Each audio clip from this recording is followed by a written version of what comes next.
कल हमने pregnancy induce hypertension, pre क्लैम्पिया और इक्लैम्पिया के बारे में बात की थी। तो आज जो है वो हम उसकी एनेस्थीसिया मैनेजमेंट के बारे में बात करते हैं कि अगर हमारे पास कोई प्रेगनेंसी इंड्यूस हाइपरटेंसिव केस आ जाए, या प्री क्लैम्पिया हो या इक्लैम्पिया हो, तो उसको आप किस तरह मैनेज कर सकते हैं। ठीक है।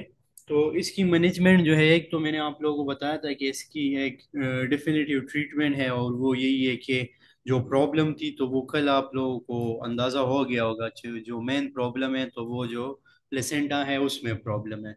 तो फीटस डिलीवर कर दे और प्लेसेंटा जो है उसको डिलीवर कर दे, तो वो प्रॉब्लम जो है वो ख़त्म हो जाएगी। ठीक है। तो एक तो ये है जो डिफिनेटिव इसका ट्रीटमेंट है। इसके अलावा सिम्टोमेटिकली हम ट्रीट करेंगे। एक तो हाइपरटेंसिव है, तो उसके लिए एंटी हाइपरटेंसिव मेडिकेशंस हैं। और फिर उसके साथ साथ तो उसकी वो ट्रीटमेंट हो गई है। और साथ में फिर हमने इनिस्थीजिया मैनेजमेंट देखना है, क्योंकि हमारे पास प्रेग्नेंट फीमेल होगी। ठीक है। तो एक परचूरेंट है, तो उसको आपने क्या देखना है, उसमें क्या क्या चीज़ें देखनी है। उससे पहले फिजियोलॉजिकल चेंजेस हमने पढ़ लिए थे कि क्या क्या फिजियोलॉजिकल चेंजेस है। तो वो फिजियोलॉजिकल चेंजेस और साथ में जो है आप ये जो प्रॉब्लम है आपके पास, जो पैथोलॉजी है, जो हाइपरटेंसिव पैथोलॉजी है, इन दोनों को जहन में रख के आपने इसकी एनेस्थीसिया मैनेजमेंट करनी है। ठीक है। तो वो हम पढ़ते हैं कि किस तरह एनेस्थीसिया को मैनेज करना है आपने। तो इजी है, इसमें इतना कुछ मुश्किल नहीं है। तो सबसे पहले तो हम देखेंगे prevention of the pregnancy induce hypertension को, इसको किस तरह आप जो है वो प्रिवेंट कर सकते हैं। फिर है medical treatment and associated illness, तो वो पढ़ेंगे। फिर एनाल्जेसिया एंड एनेस्थीसिया। फिर प्रिकॉशंस और प्रिपरेशन एंड मेजरमेंट लास्ट में। ठीक है। तो सबसे पहले अगर प्रिवेंशन की बात कर लें, तो इसके लिए कोई खास प्रोफाइलेक्टिक ट्रीटमेंट नहीं है। ठीक है। कि आप कोई प्रोफाइलेक्टिक ट्रीटमेंट दे दे और उससे जो है प्रेगनेंसी इंड्यूस हाइपरटेंशन नहीं होगी।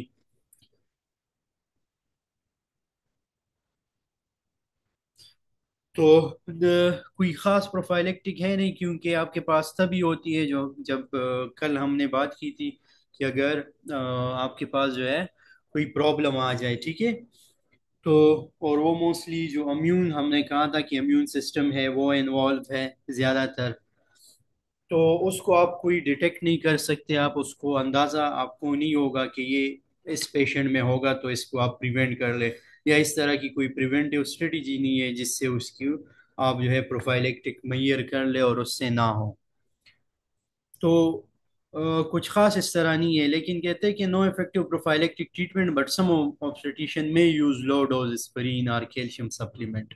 ठीक है। तो कुछ ऑब्स्टेट्रिशियन है वो लो डोज एस्पिरिन, एस्पिरिन जो है या कैल्शियम सप्लीमेंट जो है वो लेते हैं।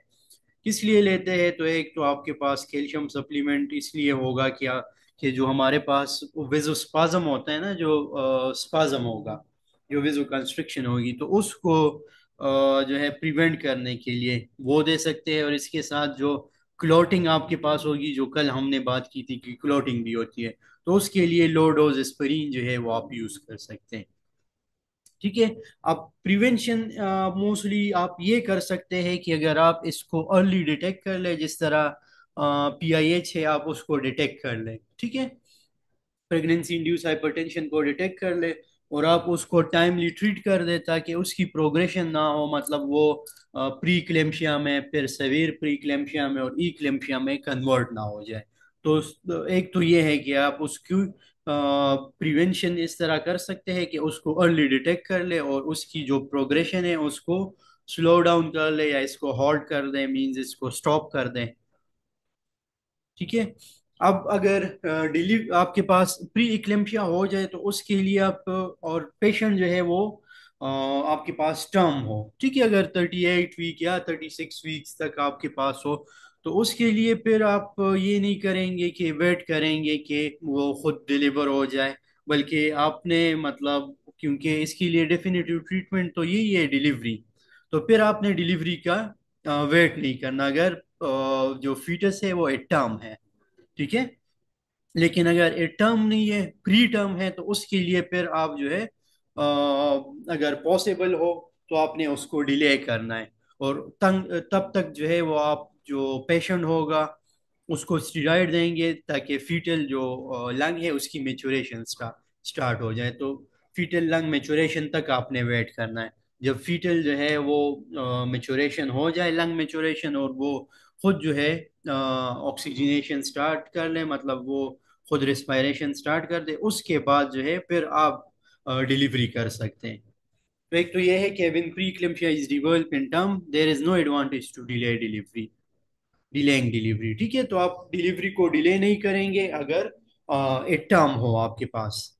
लेकिन अगर प्री टर्म हो तो तब आप जो है डिलीवरी को डिले करेंगे। तो उससे उसको किस तरह कर सकते हैं? बाय एडमिनिस्ट्रिंग द स्टीरॉइड्स, ताकि फीटल लंग की मेचुरेशन हो जाए और फीटल जो है फिर जो है मतलब अगर आप डिलीवरी कर भी दे तो फीटल को बाहर से कंट्रोल्ड वेंटिलेशन की फिर ज़रूरत ना हो।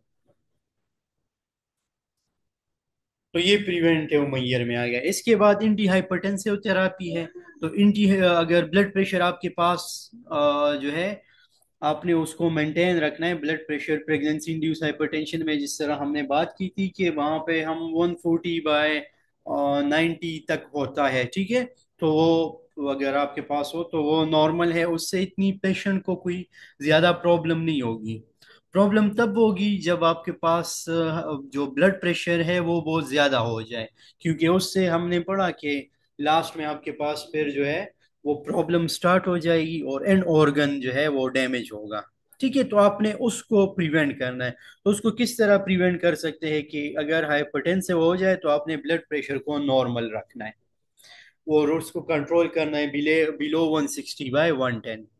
ठीक है, तो 160/110 से बिलो हो तो उसको हम प्रेगनेंसी इंड्यूस हाइपरटेंशन में रखते हैं। अगर इससे फिर ज्यादा हो तो उसको फिर हम जो है वो प्रीक्लेम्पिया में डाल देते हैं। तो इसको क्यों प्रिवेंट करना है? एक तो इंट्राक्रीनियल हेमरेज आपके पास हो सकता है अगर ब्लड प्रेशर 160 से अबव हो, 100 से अबव हो, 110 से बल्कि अबव हो, तो तब आपके पास इंट्राक्रीनियल हेमरेज हो सकता है। इंसेफेलोपैथी हो सकती है, ब्रेन डिजीज या डैमेज या माल फंक्शन। ठीक है, इसके अलावा मायोकार्डियल इस्कीमिया हो सकता है, मायोकार्डियल फेलियर हो सकता है, खासकर अगर कोई एज अगर थोड़ी सी ज्यादा हो या ऑलरेडी कोई कंप्रोमाइज हो पेशेंट। ठीक है, कार्डियोवास्कुलर कंप्रोमाइज हो तो इस तो वहां पे आपने एक्स्ट्रा जो है वो पेशेंट जो है उसकी केयर करनी है। ठीक है, तो उसमें ब्लड प्रेशर को आपने कंट्रोल रखना है। तो systolic blood pressure of 180 should be treated as a medical emergency. Anti hypertensive therapy.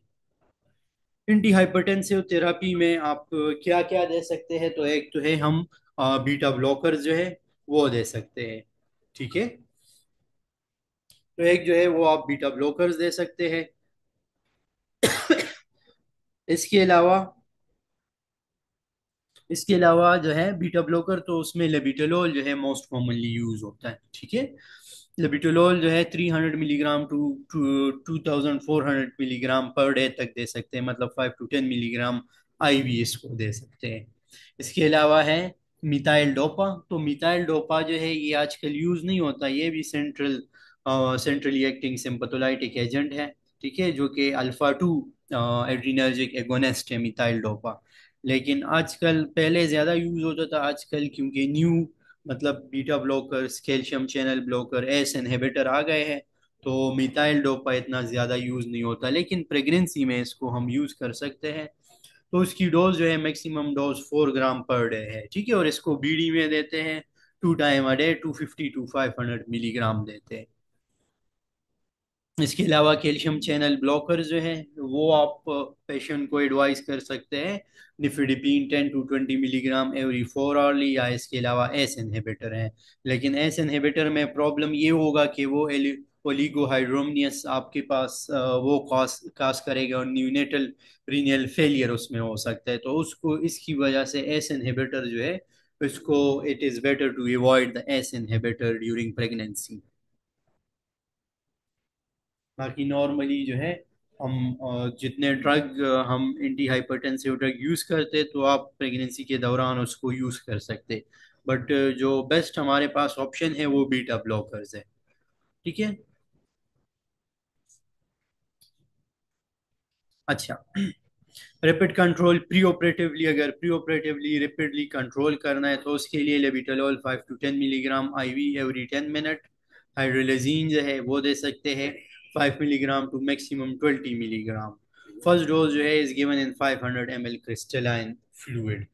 उसके बाद जो है नेक्स्ट डोज जो है आप दे सकते हैं वैसे ही, ठीक है। ओरल निफिडिपिन है 10 मिलीग्राम, सबलिंगुअल इसको यूज नहीं कर सकते हैं, ठीक है। और मैग्नीशियम प्रोफाइलेक्सिस है।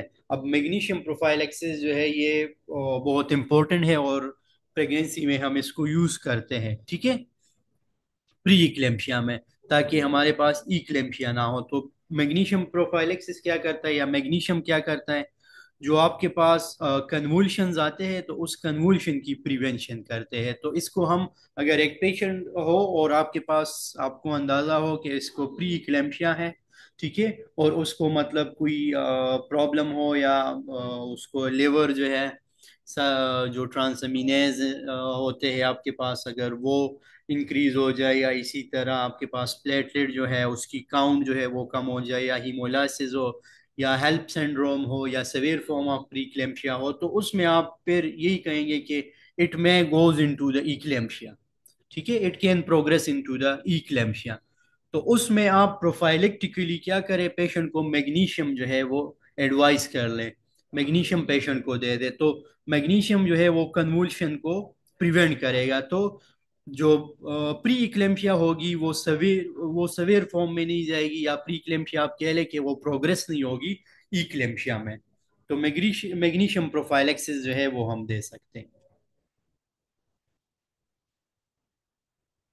अच्छा, तो magnesium prophylaxis in pre eclampsia effectively reduce the incidence of eclampsia, ठीक है। Magnesium is use for patient with severe hypertension, या उसमें प्रोटीनूरिया, या mild moderate hypertension with headache, या visual disturbance, epigastric pain, pedal oedema, liver tenderness, या इसी तरह HELLP syndrome. Means के उनमें मतलब वो पेशेंट के जिनमें सवेयर प्री इक्लेम्पिया हो, या प्री इक्लेम्पिया विद एंड ऑर्गन जो डैमेज है उसके साइंस वगैरह, कुछ थोड़े बहुत साइंस हो, एक भी साइन हो, तो उसमें आपने मैग्नीशियम प्रोफाइल एक्सेस देना है, ठीक है। लेकिन आपने क्या करना है, मैग्नीशियम जो है उसकी प्रोफाइलेक्सिस आपने करनी है, लेकिन मैग्नीशियम जो सीरम लेवल है उसको भी आपने बार बार वो देखना होगा एबीजीज के जरिए से, उसके थ्रू आप जो है उसको मॉनिटर भी करेंगे साथ में। क्योंकि अगर मैग्नीशियम लेवल जो है वो हाई हो जाए तो वो भी आपके पास फिर जो है उसके भी एडवर्स इफेक्ट होंगे, ठीक है। तो मैग्नीशियम तो आप एडवाइस करेंगे पेशेंट को, लेकिन वो मॉनिटर डोज होगा, मतलब उसके जो सीरम लेवल है उसको आपने बार बार जो है उसको मॉनिटर भी करना है। तो इन इक्लेम्पिया इक्लेम्पिया में फिर क्या करते हैं, load with 4 milligram IV over 5 minute in 100 ml saline, then followed by 1 gram per hour, ठीक है। पहले आपने क्या करना है, 4 मिलीग्राम आईवी जो है 5 मिनट में 100 ml सेलाइन में डाल के 5 मिनट में उसको ये 4 मिलीग्राम आईवी दे देना है कंप्लीट, ठीक है। 4 मिलीग्राम 100 ml सेलाइन में डाल के 5 मिनट में वो आप पेशेंट को दे देंगे। उसके बाद 1 ग्राम पर आवर आपने पेशेंट को देना है। अब अगर सीजर जो है वो रिकरेंट हो, बार बार आ रहे हैं, प्री अब इक्लेम्पिया है ना, इक्लेम्पिया में जो सीजर होते हैं तो वो रिकरेंट मोस्टली नहीं होते। मतलब ये है कि पेशेंट को पूरी जो प्रेगनेंसी है उसके दौरान सिर्फ एक दफा ही हो जाए, ठीक है, उसके बाद नहीं होगी। लेकिन एक दफा भी हो जाए तो वो जो है वो इक्लेम्पिया होगा, और उसकी ट्रीटमेंट जरूरी है, क्योंकि वो सवेयर फॉर्म आपके पास होगा ना। मतलब आप कहेंगे कि पीआईएच जो है और प्री इक्लेम्पिया है वो सवेयर फॉर्म में चला गया है, ठीक है, मतलब ब्रेन जो है उसमें इन्वॉल्व हो गया, तो तब आपने इसका जो है वो ये चीज जो है आपने देखनी है। तो अगर रिकरेंट सीजर हो तो उसके लिए ट्रीटमेंट क्या है, 2 to 4 ग्राम और 5 मिनट इन 100 ml से लाएं। अच्छा, थ्योरेपेटिक लेवल, जो थ्योरेपेटिक लेवल है सीरम जो है मैग्नीशियम, ठीक है, तो वो आपने मैयर करना है, वो आपने कैलकुलेट करना है। उसको मॉनिटर करना है, और उसकी मॉनिटरिंग जो है वो नॉर्मली आपके पास थेरापेटिक लेवल अगर 2 to 4 आपके पास होता है, ठीक है। कुछ बुक में 4 to 7 लिखा है, लेकिन 2 to 4 नॉर्मली हमारे पास मिलीमोल पर लीटर होता है। अब अगर मैग्नीशियम लेवल जो है वो आपके पास इंक्रीज हो जाए more than 5 मिलीमोल पर लीटर, तो उससे क्या होगा? लॉस ऑफ रिफ्लेक्सेस, जो नॉर्मल रिफ्लेक्सेस होते हैं वो लॉस्ट होंगे, ठीक है। अगर 6 to 7, जो मतलब रेस्पिरेटरी जो रिफ्लेक्सेस आपके पास होते हैं वो लॉस्ट हो जाएंगे। अगर ये लेवल जो है सीरम लेवल अगर इंक्रीज हो जाए more than 6 to 7, ठीक है, तो वो क्या करेगा? रेस्पिरेटरी रेट रिड्यूस कर देगा। और अगर ये more than 12 हो जाए तो उससे कार्डिक अरेस्ट हो सकता है। तो आपने क्या करना है? विद इन 2 to 4 जो है आपने सीरम लेवल भी रखना है, मैग्नीशियम सल्फेट भी देनी है, लेकिन साथ में जो है उसकी मॉनिटरिंग भी करनी है। और इसके लिए क्या करते हैं, एबीजीज जो है वो एडवाइस करते हैं। तो आप अगर मैग्नीशियम सल्फेट यूज कर रहे हैं, ठीक है, प्रोफाइलेक्टिकली, तो आपने उसमें एबीजीज करना है, ठीक है। Fluid management. अब फ्लूइड मैनेजमेंट क्या होगी? तो इन पेशेंट में इंट्रावस्कुलर वॉल्यूम जो है वो डिप्लीटेड होगा, क्योंकि कार्डिक आउटपुट इनमें रिड्यूस होगा, तो इंट्रावस्कुलर वॉल्यूम डिप्लीटेड होगा।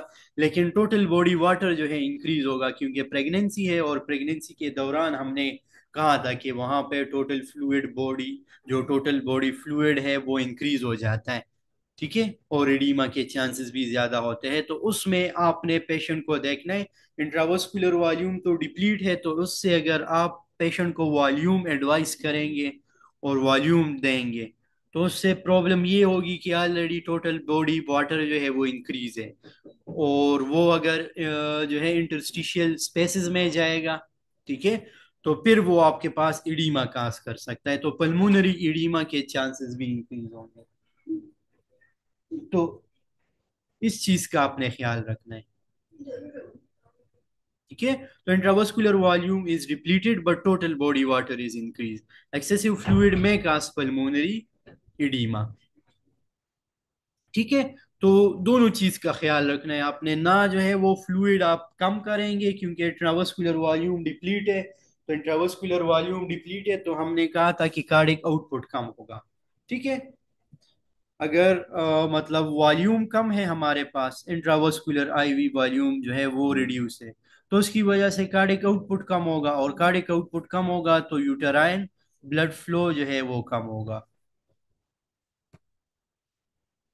तो यूटेराइन ब्लड फ्लो अगर कम होगा तो उससे जो फीटल सर्कुलेशन है वो प्रॉपर नहीं होगी, ठीक है। तो मतलब फीटस को प्रॉपर जो है वो ब्लड नहीं मिल रहा, तो फीटल एस्पेक्सिया आपके पास हो सकता है।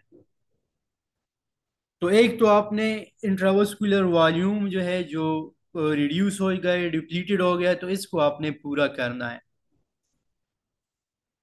दूसरा, आप ज्यादा फ्लूइड भी नहीं दे सकते, क्योंकि अगर आप फ्लूइड देंगे तो वो इंटरस्टिशियल स्पेसेस में जाके और वो आपके पास फिर एडिमा काज कर सकता है। तो दोनों प्रॉब्लम है। तो आप जो है वो फ्लूइड देंगे, लेकिन मनीटर मनीटर करेंगे उसको, ठीक है।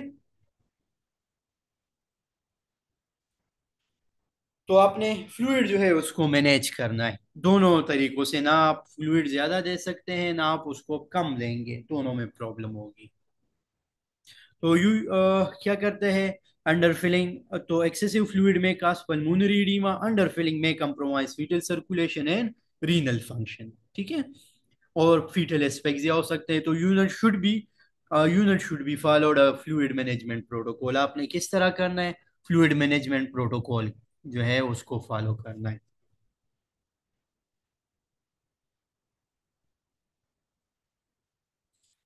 मैयर द हॉर्ली यूरिन आउटपुट, तो उसके लिए आसान ये है कि आप यूरिन आउटपुट को देख लें। यूरिन आउटपुट से आपको अंदाजा होगा कि पेशेंट को मतलब उसकी फ्लूइड जो है उसका स्टेटस क्या है।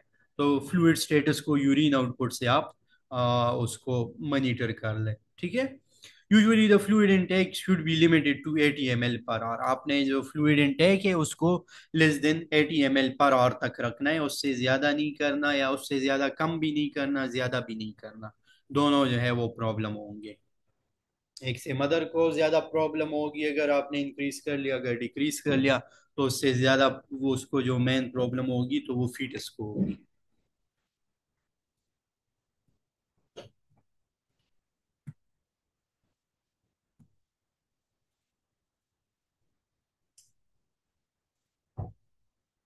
अच्छा।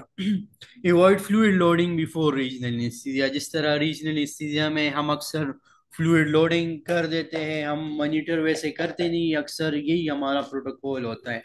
ठीक है कि 1000 ml जो है वो बस वो लगा लेते हैं और पेशेंट को जाता है, हम मॉनिटर नहीं करते। ठीक है कि पेशेंट की डेफिसिट क्या है, पेशेंट का स्टेटस क्या है, उसका यूरिन आउटपुट क्या है, तो ये चीज़ें जो है वो देखनी है। इसके अलावा आपने एक्सपेक्टेड जो ब्लड लॉस है वो भी देखना है। उसके बाद ही आप मॉनिटर मतलब जो फ्लूइड है वो एडवाइस करेंगे। लेकिन ये चीज़ें हम देखते नहीं है, तो इसमें जो है वो इम्पोर्टेंट है कि आप देख लें। ठीक है कि पेशेंट का स्टेटस क्या है और उसके मुताबिक जो है वो आप दें। To avoid fluid loading before regional anesthesia, invasive arterial pressure monitoring is indicative in preeclampsia. For monitoring the response to laryngoscopy and surgery, taking repeated ABGs या monitoring rapidly acting hypertensive agent। ठीक है। तो अगर मतलब आपने क्या करना है, एक तो फ्लूइड ओवरलोडिंग नहीं करनी। लोड कर सकते हैं फ्लूइड को, लेकिन वो डेफिसिट को पूरा करना है आपने। बाकी जो है उसको फ्लूइड नहीं देना। तो वो डिफिसिट कैलकुलेट करके 4-to-1 रूल पे और वो पेशेंट को एडवाइस कर दे, ताकि वो फिर हाइपोटेंशन में भी ना चला जाए, क्योंकि हाइपरटेंशन पेशेंट है तो वो रीजनल एनेस्थीसिया के बाद हाइपोटेंशन में भी जा सकता है, तो उसका भी आपने ख्याल रखना है। लेकिन ज़्यादा फ्लूइड ओवरलोड नहीं करना। इसके अलावा इन्वेजिव आर्टीरियल प्रेशर मॉनिटरिंग आप कर सकते हैं। ठीक है, वैसे तो हम non invasive blood pressure monitoring करते हैं, एनआईबीपी जो है। लेकिन कुछ पेशेंट में आप इन्वेजिव भी कर सकते हैं, जिस तरह लार्ज सर्जरीज होती है, कार्डिक सर्जरीज, तो उनमें फिर हम इन्वेजिव ब्लड प्रेशर मॉनिटरिंग करते हैं। इनमें भी आप कर सकते हैं। कब कर सकते हैं? अगर आपके पास लेरिंगोस्कोपी एंड सर्जरी के लिए जो रिस्पॉन्स होगा वो अगर आपने मॉनिटर करना है।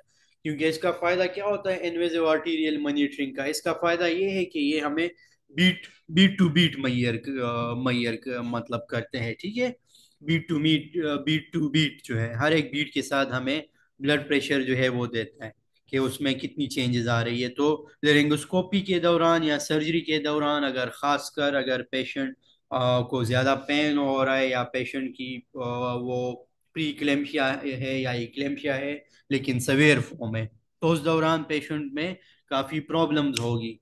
ठीक है, स्ट्रेस होगा और स्ट्रेस की वजह से उसका सिंपैथेटिक नर्वस सिस्टम एक्टिवेट होगा।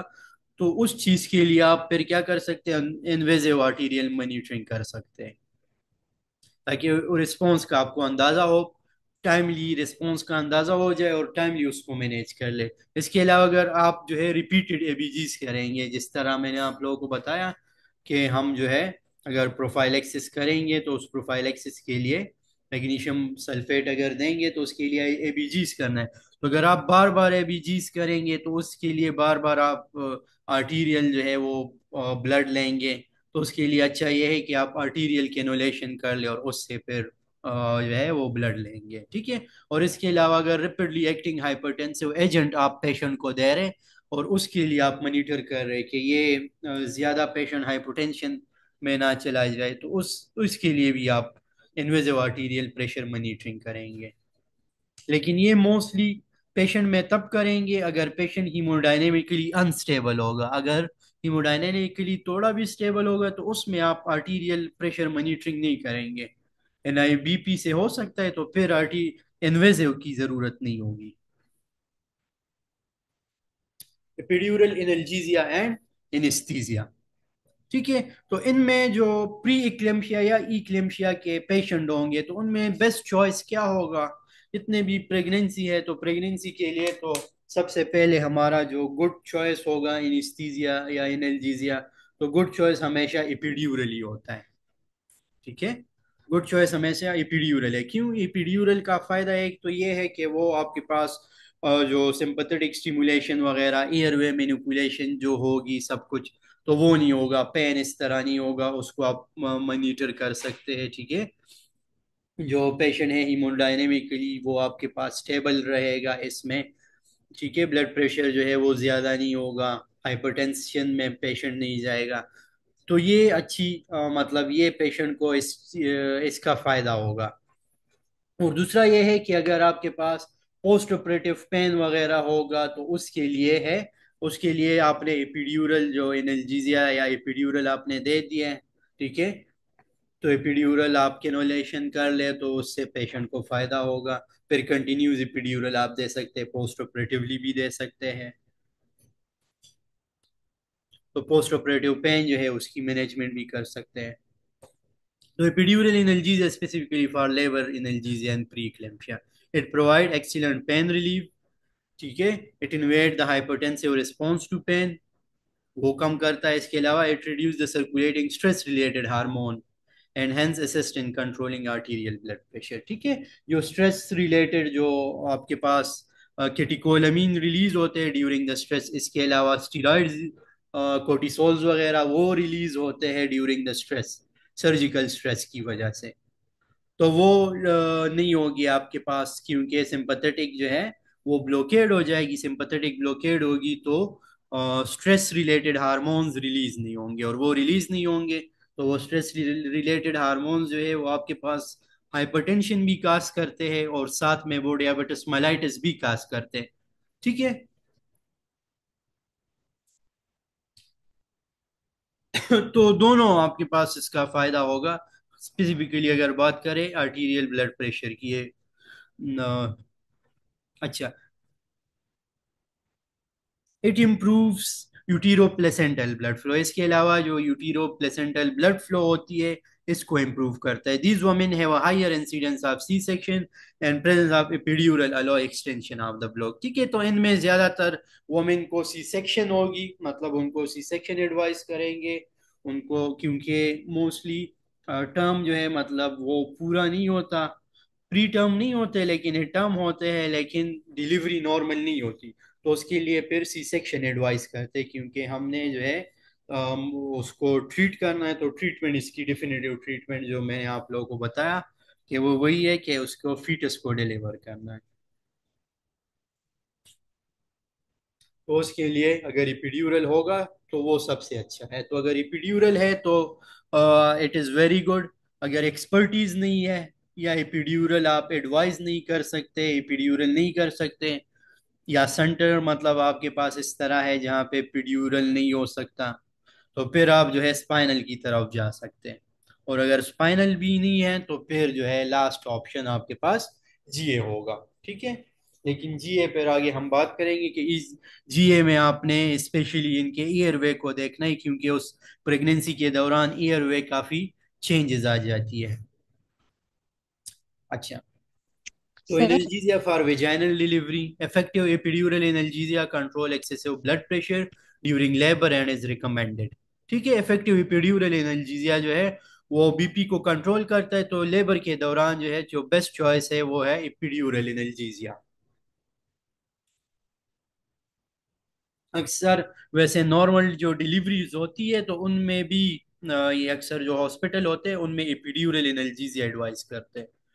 तो एपिड्यूरल एनाल्जेसिया में क्या होता है कि जो पेन है वो पेन ऑफ द डिलीवरी जो होता है तो वो मिनिमल होगा।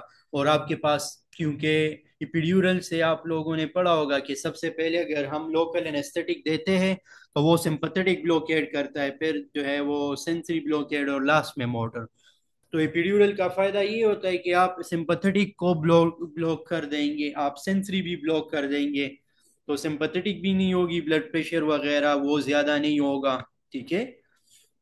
सिंपैथेटिक स्टिमुलेशन नहीं होगी, सेंसरी जो है वो आपके पास पेन जो है वो भी नहीं होगा, लेकिन पेशेंट जो है वो मोटर रिफ्लेक्सेस उसके मोटर जो है वो ब्लॉक नहीं हुआ।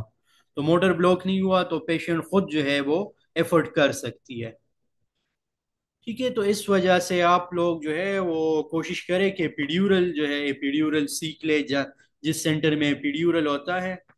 तो क्योंकि एपिड्यूरल में इसमें पैसे भी ज्यादा है, सही है। लोग जो है वो देते हैं एपिड्यूरल नॉर्मल डिलीवरी के लिए। नहीं, अगर मतलब 4-5 मंथ्स का हो ना, तब तक आपने उसके लिए वेट करना है जब तक वो प्री टर्म ना हो। लेकिन अगर इसके लिए ये है, देखिए, एक सबसे पहले ये है कि आपका अगर पेशेंट, अगर फीटस जो है वो टर्म हो, ठीक है, मदर एट टर्म हो, तो आपने उसको डिलीवर करना है। अगर एट टर्म ना हो और मदर को कोई प्रॉब्लम नहीं है, इस तरह प्रॉब्लम नहीं है कि ना मदर को प्रॉब्लम है ना फीटस को है, तो फिर तो आपने वेट करना है अप टू मतलब 9 मंथ्स तक, आपने टर्म तक वेट करना है। इस तरह अगर 4 या 5 मंथ का हो तो फिर तो 9 मंथ तक आपने वेट करना है। लेकिन अगर वो या मदर के लिए फिट मतलब जो वो है, इस तरह प्रॉब्लम है कि मदर के लिए मोर्टेलिटी वो मदर में काज कर सकते हैं, या जो है वो फीटल्स के लिए भी है, तो फिर आपने उसको फिर भी डिलीवर करना है, अगर वो फिर 4 या 5 मंथ का भी हो।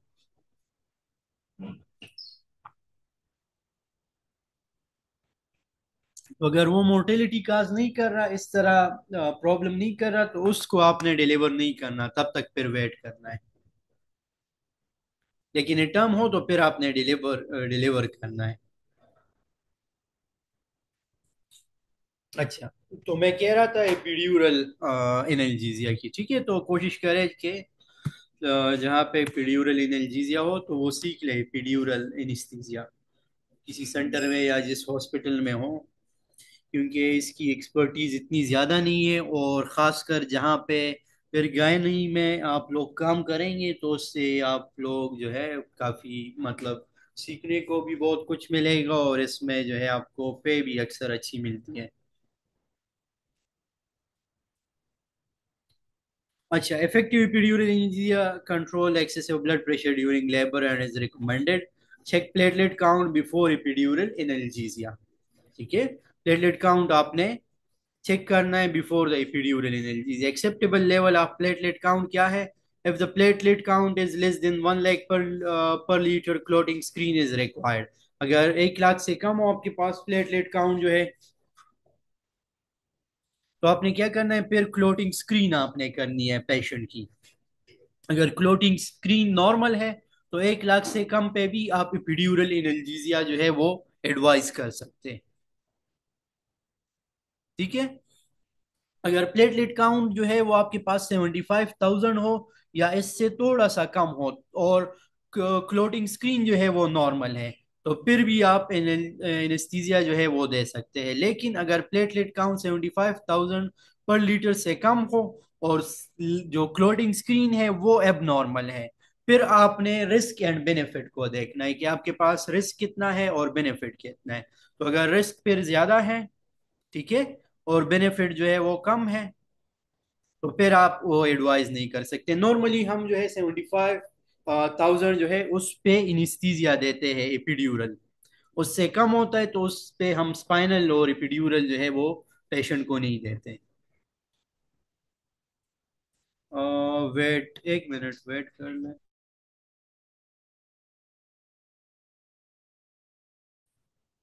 अच्छा, fluid loading before regional block is not required, but monitor the BP and fetus carefully and treat changes promptly with cautious dose of ephedrine and phenylephrine. ठीक है, fluid loading before regional block is not required, but monitoring the BP and fetus carefully वो ज़रूरी है। ठीक है, fluid loading की हमने बात की कि पेशेंट जो है वो ऑलरेडी टोटल ब्लड वाटर जो है उसका इंक्रीज है, तो उसमें आपने ख्याल रखना है। और अगर बीपी में कोई चेंजेस आती है तो उसके लिए ज़रूरी यह है कि आपने इफिड्रीन एंड फिनाइलिफ्रीन जो है वो आपके पास हो। जब भी हम स्पाइनल एपिड्यूरल देते हैं तो फिनाइलिफ्रीन या इफिड्रीन हमारे पास होता है। ठीक है, वो हमने